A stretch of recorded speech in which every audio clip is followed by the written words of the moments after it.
Okay, let's dive right into this. Welcome to The Explainer. For decades, whenever the global economy hit a rough patch, there was really just one reliable constant we could all point to: Germany. From weathering the 2008 crash to practically pulling Europe out of the Eurozone crisis single-handedly, their historic economic resilience earned them a pretty fitting title: the undeniable adult in the room. If you wanted an industrial machine that was built to last forever, you looked to Germany. It was a foundation of absolute, rock-solid stability. But if you're reading the news today, you're definitely not seeing stories of indestructible stability. No way. Instead, you're seeing these terrifying obituary-like headlines about skyrocketing energy prices and century-old industrial giants literally packing up to move their operations over to the US and China. It begs a really critical, honestly kind of scary structural question that we are unpacking in today's Explainer. Is the German era officially over? The contrast we're dealing with is wild. You have this old reputation of the indestructible machine violently colliding with a stark, entirely new reality. So today, we're actually going to treat this explainer like a critical medical diagnosis. We're going to look right past the sensational headlines, break down the three massive cracks forming in the German foundation, and try to figure out if this nation is in a slow-motion collapse or if it's simply fighting for its life to pull off a massive pivot. Section 1. The energy heart attack, the shock to the system. For years, Germany's superpower status was built on a very simple, yet incredibly risky bet: cheap Russian gas. And when that pipeline was cut, it was a literal heart attack for massive, energy-hungry industrial beasts like BASF and ThyssenKrupp. These industries are the engines that make the chemicals and the steel that the rest of the world completely relies on. And here's the kicker. Even with government subsidies planned for 2026, structural electricity prices remain a crippling burden today. You simply cannot maintain a massive export-driven empire when your core ingredient suddenly costs a massive premium. To put that abstract idea of deindustrialization into perspective, it is now actively cheaper for a German company to build a brand new factory in South Carolina than it is to build one in Bavaria. Let that sink in for a second. When it makes more financial sense to cross the Atlantic Ocean to manufacture your goods, Germany isn't just risking the loss of a few jobs, they are risking the loss of the Made in Germany label itself, which is the very core of their entire economic identity. Which brings us to our next major issue. Section 2.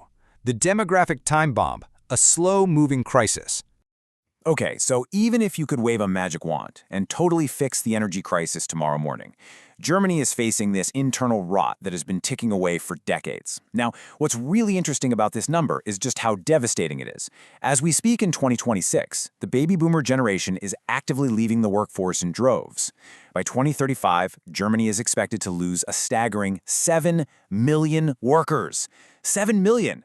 It is a slow-moving crisis that's finally hitting a critical tipping point. And we are already seeing the fallout. Over a quarter of firms, 27%, are already experiencing severe labor shortages. You simply can't run an industrial powerhouse if there's nobody left to turn the wrenches, operate the heavy machinery, or code the software. It just doesn't work. Now, Germany is actively trying to fix this gap with aggressive immigration laws, but the resulting social friction from that transition leads us directly into our next critical symptom. Section 3. The political friction, an identity crisis. Look, when a massive economic engine slows down and the cost of living shoots up, politics gets incredibly messy. Germany is currently facing its most fractured political landscape since the 1940s, marked notably by the rise of the AfD Populist Party. What we're seeing are fiercely competing visions for the country's survival. On one side, you have the green hub approach, where the idea is to double down on wind and solar to lead a massive green transition. On the exact opposite side is the old industry approach, advocating for scrapping those green plans entirely to protect traditional manufacturing. So what do?